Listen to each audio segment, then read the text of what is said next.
Hello everyone, welcome to my YouTube channel exam bytes Telugu. So ఈ వీడియోలో మనం third 5-year plan along with the government schemes that were introduced from 1961 to 1966 అని చూద్దాము. So మన previous వీడియోలో second 5-year plan గురించి చూసాము. అదేంటంటే ఎక్కువ ఇండస్ట్రీస్ మీద ఫోకస్ చేయడం వల్ల అగ్రికల్చర్ అనేది నెగ్లెక్ట్ చేయడం జరిగింది. సో దీనివల్ల ఫుడ్ షార్టేజ్ అండ్ ఇన్ఫ్లేషన్ కూడా వచ్చిందనమాట. So there is a need for a balanced development. అంటే ద 3 సెక్టర్స్ ఏవైతే ఉన్నాయో అన్నిటినీ బ్యాలెన్స్ చేస్తూ డెవలప్మెంట్ జరగాలి అని చెప్పేసి ఒక ఫేమస్ ఎకనామిస్ట్ మనకి సజెస్ట్ చేయడం జరుగుతుంది. అగ్రికల్చర్తో పాటు మనకి ఇండస్ట్రీస్ కూడా డెవలప్ చేయాలి. ఇండస్ట్రియల్ సెక్టర్ ప్లస్ అగ్రికల్చర్ సెక్టర్ని డెవలప్ చేస్తే మనము తొందరగా సెల్ఫ్ రిలయంట్ అయిపోతాము. మనం ఇంకా కంట్రీ మీద దేనికోసం డిపెండ్ అవ్వాల్సిన అవసరం లేదు. మన ఎక్స్పోర్ట్స్ కూడా పెరిగిపోతాయి. మనం ఒక ఇండిపెండెంట్ ఎకానమీగా అవుతాము అని చెప్పి సజెస్ట్ చేస్తారు. అందుకని చెప్పేసి ఏదైతే థర్డ్ 5-year ప్లాన్ ఉందో దాన్ని మనం third 5-year plan is called as Gadgil plan.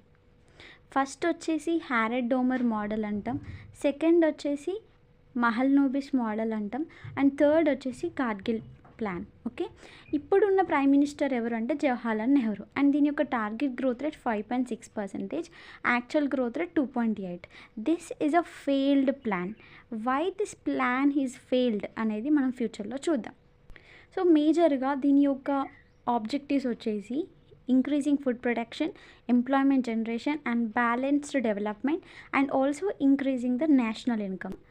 So ఎప్పుడైతే మనం ఇవన్నిటిని అచీవ్ చేస్తామో అప్పుడు మన కంట్రీ అనేది సెల్ఫ్ రిలయంట్ అయిపోతుంది, ఇండిపెండెంట్ ఎకానమీగా మారొచ్చు అని చెప్పేసి ఈ థింగ్స్ని ఆబ్జెక్టివ్స్గా పెట్టుకుంటారు.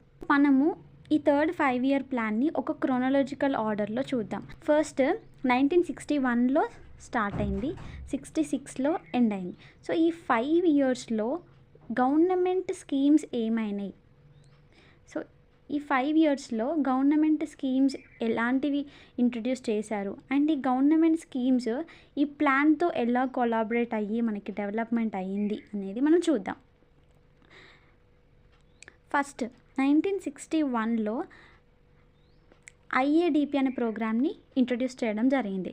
ఈ ఐఏడిపి ప్రోగ్రామ్ అంటే కొన్ని సెలెక్టెడ్ డిస్ట్రిక్ట్స్లో, ఫస్ట్ వాళ్ళు 7 సెలెక్టెడ్ డిస్ట్రిక్ట్స్లో ఏం చేశారంటే ఇరిగేషన్ ఫెసిలిటీస్,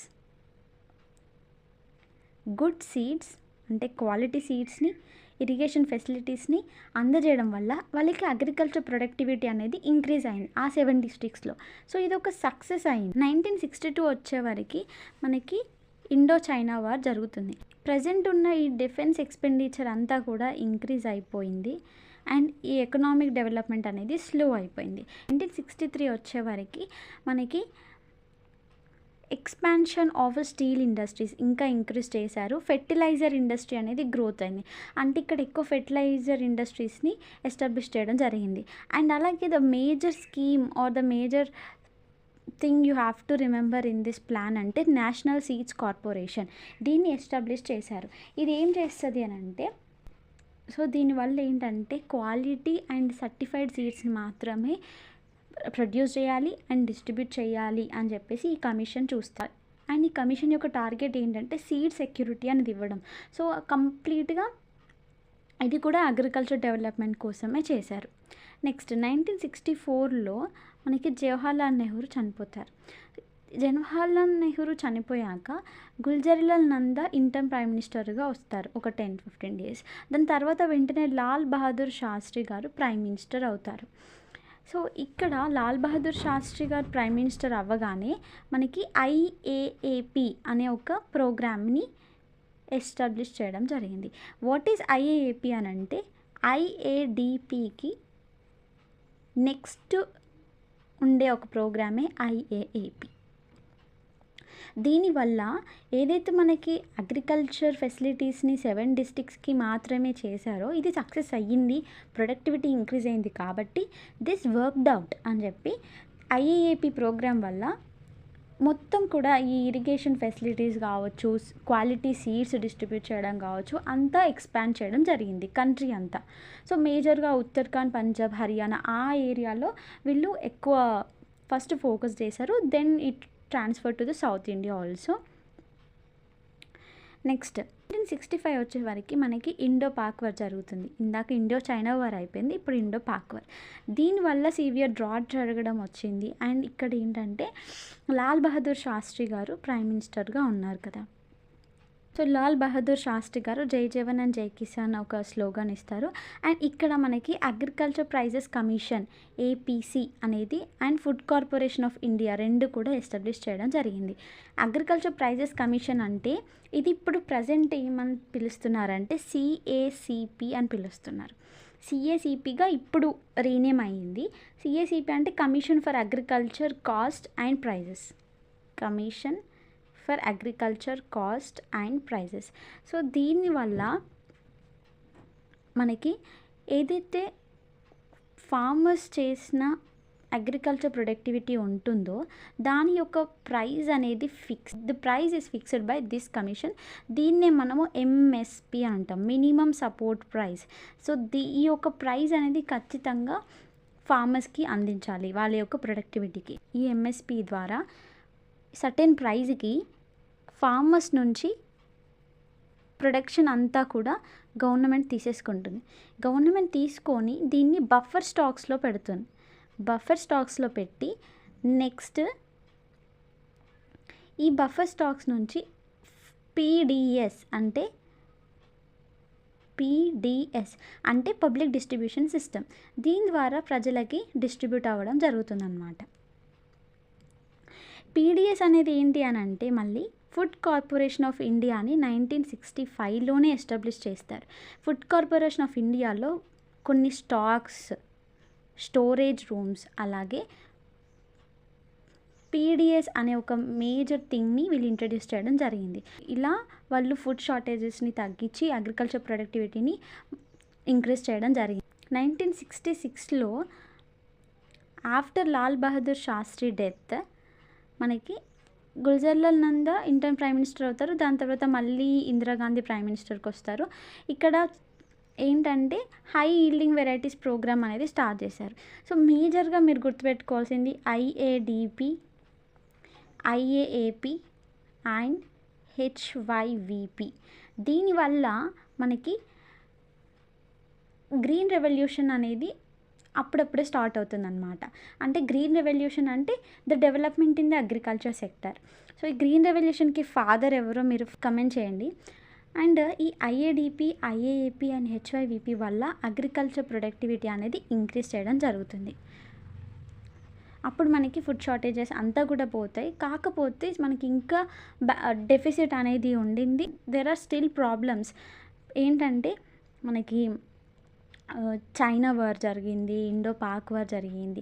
దీనివల్ల కొన్ని నష్టాలు జరిగిపోవడం వల్ల అండ్ పొలిటికల్ డిస్టర్బెన్సెస్ వల్ల ఏదైతే మన 5 year ప్లాన్ ఉందో దాన్ని డిస్కంటిన్యూ చేయాల్సి వచ్చింది. థర్డ్ 5 year ప్లాన్ తర్వాత డిస్కంటిన్యూ చేయడం జరిగింది. థర్డ్ 5 year ప్లాన్ తర్వాత ప్లాన్ హాలిడేస్ అనేది తీసుకొచ్చారు. దీని ద్వారా ఏమవుతుందంటే యాన్యువల్ ప్లాన్స్ అనేవి ఇంట్రడ్యూస్ చేస్తారు. 1966 to 69 every year annual plans అనేవి చేస్తారు. ఈ యాన్యువల్ ప్లాన్స్లో ఎలాంటి గవర్నమెంట్ స్కీమ్స్ మనకి ఇంట్రడ్యూస్ చేశారో అవి కూడా మనం నెక్స్ట్ కమింగ్ వీడియోలో నేర్చుకుందాం. నెక్స్ట్ ఇదంతా కూడా 1966 వరకు అయిపోతుంది. 61 నుంచి 66 వరకు మనము 1961 నుంచి 66 వరకు క్రోనలాజికల్ ఆర్డర్లో ఏం జరిగింది, ఎలాంటి స్కీమ్స్ ఇంట్రడ్యూస్ చేశారు అన్నీ కూడా నేర్చుకున్నాం కదా. ఇప్పుడు అవన్నీ ఎప్పటికీ గుర్తుండేలాగా మనం ఒక నిమానిక్లో నేర్చుకుంటే ఇంకా అది అసలు మర్చిపోమన్నమాట. So this is the mnemonic అనమాట. District war, seeds area, war, food, high MSP. ఈ వర్డ్ గుర్తుపెట్టుకోవాలంటే మనం ఒక స్టోరీ చూద్దాం. ఒక డిస్ట్రిక్ట్లో, let it be your own district or something, అందులో మనకి వార్ అనేది జరగడం వల్ల ఆ ఏరియాలో ఫుడ్ కోసం సీడ్స్ని డిస్ట్రిబ్యూట్ చేయడం జరుగుతుంది. డిస్ట్రిక్ట్లో వార్ జరుగుతుంది. సో ఆ సీడ్స్ అనేది ఏరియాలో ఏదైతే వార్ జరిగిందో ఆ ఏరియాలో సీడ్స్ని డిస్ట్రిబ్యూట్ చేశారు. దాని తర్వాత ఫుడ్ అనేది ఇంక్రీజ్ అయింది. ఫుడ్ ఇంక్రీజ్ అవ్వడం వల్ల ఎంఎస్పితో ఫార్మర్స్కి మంచి బెనిఫిట్స్ అనేవి వచ్చాయి అని గుర్తుపెట్టుకుంటే ఇక్కడ మనకి మేజర్గా ఒక 4 to 5 స్కీమ్స్ అనేవి ఈజీగా గుర్తుండిపోతాయి. 1961లో మనకి IADP వచ్చింది. అంటే ఏంటి? Intensive agriculture district program. So ఈ డిస్ట్రిక్ట్ అనేది ఇక్కడ నిమోనిక్. నెక్స్ట్ 1962లో ఇండో చైనా వార్ జరిగింది. 1963లో నేషనల్ సీడ్స్ కార్పొరేషన్ వచ్చింది కదా, ఇందులో సీడ్స్ అనేది నిమోనిక్. నెక్స్ట్ ఏరియా అంటే ఇంటెన్సివ్ అగ్రికల్చర్ ఏరియా ప్రోగ్రామ్. ఇక్కడ ఓన్లీ డిస్ట్రిక్ట్లో కాకుండా ఇక్కడ ఏరియా వైజ్గా డిఫరెంట్ స్టేట్స్ని తీసుకొని ఇంటెన్సివ్గా వాళ్ళు ఎక్స్పాండ్ చేయడం జరిగింది. This is IAAP program. Next 1965లో మళ్ళీ ఇండో పాక్ వార్ జరిగింది. ఇక్కడే ఫుడ్ కార్పొరేషన్ ఆఫ్ ఇండియా వచ్చింది. అందుకని చెప్పేసి మనం ఫుడ్ అని అంటున్నాం. అగ్రికల్చర్ ప్రైజెస్ కమిషన్ కూడా వచ్చేసింది. 1966లో MSP, హై MSP అంటే high yielding varieties programme, MSP అని అంటే minimum support price. So this is the mnemonic అనమాట. ఈజీగా గుర్తుపెట్టుకోవచ్చు. మీరు టోటల్గా ఎన్ని ప్రోగ్రామ్స్ నేర్చుకుంటున్నారు అని అంటే through this mnemonic 1 2 3 4 5 6 government schemes cover అవుతున్నాయి. Plus what are the things that happen from 1961 to 66 5 ఇయర్స్లో మనం ఏం చూసామంతా కూడా ఒక స్టోరీ రూపంలో మనకి జస్ట్ ఈ ఒక్క సెంటెన్స్లో ఉండిందనమాట. జస్ట్ స్టోరీ గుర్తుపెట్టుకుంటే మనకి థర్డ్ 5-year ప్లాన్ అనేది కంప్లీట్గా అర్థమైనట్టు. Okay, this is all about the 5-year plan. Coming వీడియోస్లో ప్లాన్ హాలిడేస్ అనేది మన నెక్స్ట్ వీడియో.